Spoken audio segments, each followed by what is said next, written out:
Paano ba? 8 tips para mas lalo kang mahalin ng boyfriend mo. Shoutout to Beatrice Moses, Lynn Viernes, and Arlen Akma. For topic requests and shoutout requests, please like this video, subscribe, and leave a comment down below. And follow our Facebook page, facebook.com/paanobachannel. Let's start the video. Tip number 1. Matutong maglambing. Ang pagsasama ng magkasintahan ay kailangan ng lambingan. Kapag ikaw ay hindi marunong maging sweet sa iyong kasintahan, kinakailangan mong baguhin ang iyong pag-uugali. Malaki ang tulong na ginagawa ng pagiging malambing sa isang relasyon, lalong-lalo na kung ikaw ay babae. Dahil dito, mas lumalalim ang inyong samahan. Nababawasan din ito ang panloloko, ang panlalaki o pambababae ng partner mo. Kasi minsan, hindi nga mas maganda yung isang babae, mas sexy at maganda ka nga, pero mas malambing naman siya. Kaya nagugustuhan siya nung boyfriend o asawa mo at natutukso siya. Isa sa mga mahalagang aspeto na hindi dapat kalimutan sa isang relasyon ay gumawa ng mga bagong paraan upang mapanatili ang saya sa inyong relasyon. Panatiliin ang sigla upang hindi mawala ang pakiramdam ng love at ng kasintahan. Kaya tip number 1, matutong maglambing sa iyong partner. Posibleng malambing na pananalita, posibleng daanin sa yakap, sa halik, sa holding hands. Basta dapat hindi nawawala ito. Tip number 2, bigyan mo siya ng oras. Napakahalaga ng oras sa isang relasyon. Kapag mahal mo ang isang tao, kahit hindi niya hingin sa iyo ang oras mo ay kusa mo itong ibibigay. Upang mas lalo ka pang mahalin ng boyfriend mo, kailangan ay maglaan ka ng oras para sa kanya. Lalong-lalo na kunyari, hindi lang kayo mag-boyfriend, mag-asawa na kayo, may anak na kayo. Hindi pwedeng nanay ka lang. Kailangan asawa ka din o partner ka din. Hindi mo nakakalimutan na mag-date din kayong dalawa at maglaan ng oras na para sa inyong dalawa lamang. Magbigay ng espesyal na oras sa iyong kasintahan. Halimbawa, nakita mong nanonood ng TV ang boyfriend mo, bigyan mo ito ng mainom at ng makakain. Umupo ka sa tabi niya at hawakan mo ang kamay niya ng may pagmamahal. Maging masaya sa pinapanood kasama niya at iparamdam mo sa kanya ang lambing mo sa pamamagitan ng pagsandal ng iyong ulo sa kanyang balikat o di kaya yakapin mo siya. Magkwento rin ng mga plano tungkol sa future. Huwag kang mahiyang magsabi sa kanya ng mga gusto mong sabihin, i-make sure mo lang na maganda ang pagsabi mo sa kanya nito. Kumbaga, huwag yung lagi kang galit, lagi kang may sinusumbat. Mas maganda kung yung tono mo ay hopeful, excited, hindi yung laging galit. Tip number 2, bigyan mo siya ng quality time. Tip number 3, alagaan mo siya. Hindi naman magsasawa sa iyong isang tao kung tinatrato mo siya ng maayos. Mas lalo ka pang mamahalin ng boyfriend mo kung nararamdaman niya ang pag-aalaga na gusto niya mula sa'yo. Hindi siya gagawa ng ikakasakit mo kung hindi mo rin naman siya sinasaktan.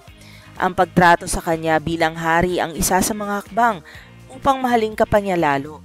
Kung minsan kasi, ang mga lalaki gusto talaga nila yung inaalagaan sila, lalong-lalo na kung maalaga rin ang kanilang mga nanay. Yung tinuturing sila na parang prinsipe o hari ng tahanan.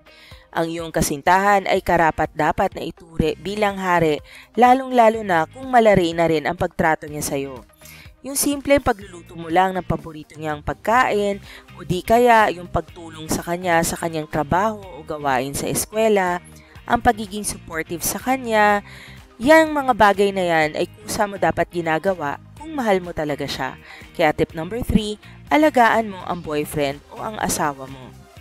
Tip number 4, iwasan ang pagbunganga. May mga tao na sinisimula nila ang umaga ng nagbubunganga o ang palaging pagiging iritado o galit. Kahit naman siguro sinong lalaki o tao ay magsasawa at masasaktan kung ang kanyang partner ay never na lang naging masaya, wala na silang ginawang tama, lahat na lang ay mali.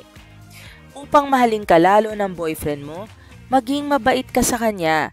Iwasan mong gawing almusal ang pagiging galit, yung tipong pagsakay mo pala ng kotse o pagpasok niya pa lang ng bahay ay nakasimangot ka na. Kapag may problema o may mali siyang nagawa sa'yo, Magpa-calm down ka muna para hindi mo siya mabungangaan. Kausapin mo siya ng maayos kapag nakahinga-hinga ka na. Huwag mong idaan sa init ng ulo at panunumbat at pagpaparinig.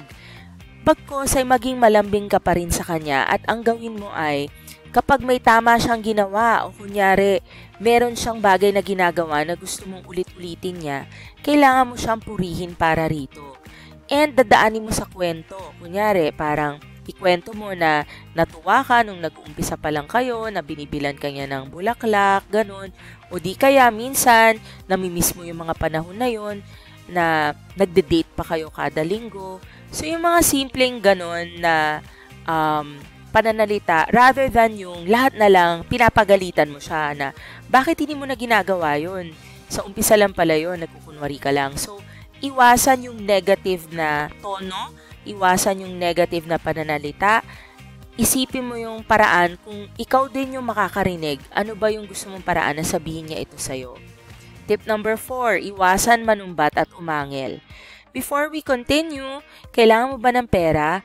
Mag-apply na sa Finbro. Mabilis lang mag-apply at mabilis rin ma-approve. Mababa pa ang interest. Get 0% interest rate from 5,000 pesos by clicking the link in our description box. Mag-apply na sa Finbro. Let's continue with tip number 5. Magpadala ng sweet messages sa kanya. Kulang ang salita kung walang gawa. Baliwala ang pagsasabi mo na mahal mo siya kung hindi nga ito nararamdaman. Hindi nagiging sincero ang nararamdaman mo kung hindi mo naman ito pinapatunayan sa kanya at hindi ka consistent. Isa sa mga paraan para mas lalo ka pang mahalin ng boyfriend mo ay sa pamagitan ng pagpapadala sa kanya ng sweet messages.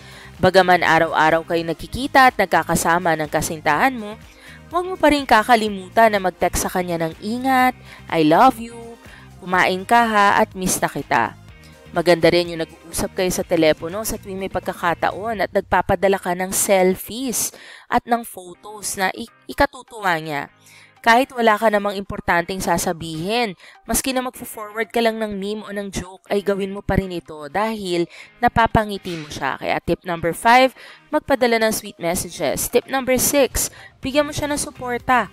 Hindi naman ito nangangahulugan na kinukonsinti mo ang partner mo sa lahat ng ginagawa niya. May tamang pagbibigay ng suporta sa partner mo. Hindi ba't kaya ka pumasok sa isang relasyon ay upang maramdaman mo ang pakiramdam ng magmahal at mahalin? Lalo kang mamahalin ng boyfriend mo kung nararamdaman niya ang suportang kinakailangan niya mula sa'yo. Tingnan mo na lang yung ating mga atleta, 'di ba? In love sila sa mga girlfriend nila kasi yun ang inspirasyon nila para sa mga pangarap nila sa buhay. Pagbigyan mo mga hilig niya. Kung saan siya masaya, samahan mo siya basta hindi ito nakakasama at hindi ito bisyo. Kung minsan kasi, gusto lang talaga nila ng may kasama at may nag-cheerleader sa kanila. At gusto nila, ito yung babaeng mahal nila. Kaya tip number 6, suportahan mo siya. Tip number 7, nabanggit na natin ito kanina, pero pagluto at ipagsilbihan mo siya. Ika nga, a way to a man's heart is through his stomach. Para mas lalo kang mahalin ng boyfriend mo, ay matuto kang magluto para sa kanya. Mag-isip ka ng mga bagong recipe or alamin mo ang recipe ng mga paborito niyang pagkain. Nang sa gayon ay masurpresa mo siya. Maganda rin na paminsan-minsan ay gumamit ng isang plato habang kumakain at pagsusubuan sa bahay man o sa mataong lugar para mas romantic. Kaya tip number 7, pwede mo ring daanin sa pagluluto. And tip number 8, maaari kayong maging intimate kasama ng iyong boyfriend o partner. Kasi aminin man natin o hindi, ang physical na connection din ang isa sa mga mahalagang bagay na dapat ikonsidera sa pagpasok sa isang relasyon. Napaka-importante nito, lalong-lalo na sa mga lalaki. Upang mas lalo kang mahalin ng boyfriend mo, iparamdam mo sa kanya ang iyong affection sa pisikal na pamamaraan, sa pagyakap, sa paghalik, at sa alam mo na. Sa pamagitan rin nito, mas nagiging malalim ang inyong emosyonal na koneksyon. Sa pagpasok sa isang relasyon, may mga bagay tayong nagagawa na hindi natin akalain na magagawa natin. Kapag mahal natin ang isang tao, nagsasakripisyo tayo para lang mapasaya sila at hindi nila tayo iwan. Pero kung talagang mahal mo siya, dapat two-way street ito. Dapat pareho kayong masaya at nag-e-enjoy dahil ang kasiyahan mo ay importante rin sa kanya. Kaya tip number 8, Huwag matakot maging intimate, lalong-lalo na kung long-term boyfriend mo ito o ito na ang iyong mapapangasawa. Maraming salamat sa pagnood. Please like this video and subscribe to the Paano Ba channel and like our Facebook page. At mahilig ba kayo mag-travel, mag-loop na? Please check out the description link below for up to 45% off sa mga pass for multiple travel attractions. Maraming salamat sa pagnood. For topic requests and shoutout requests, please like this video, subscribe, and comment down below. Maraming salamat and see you in our future videos.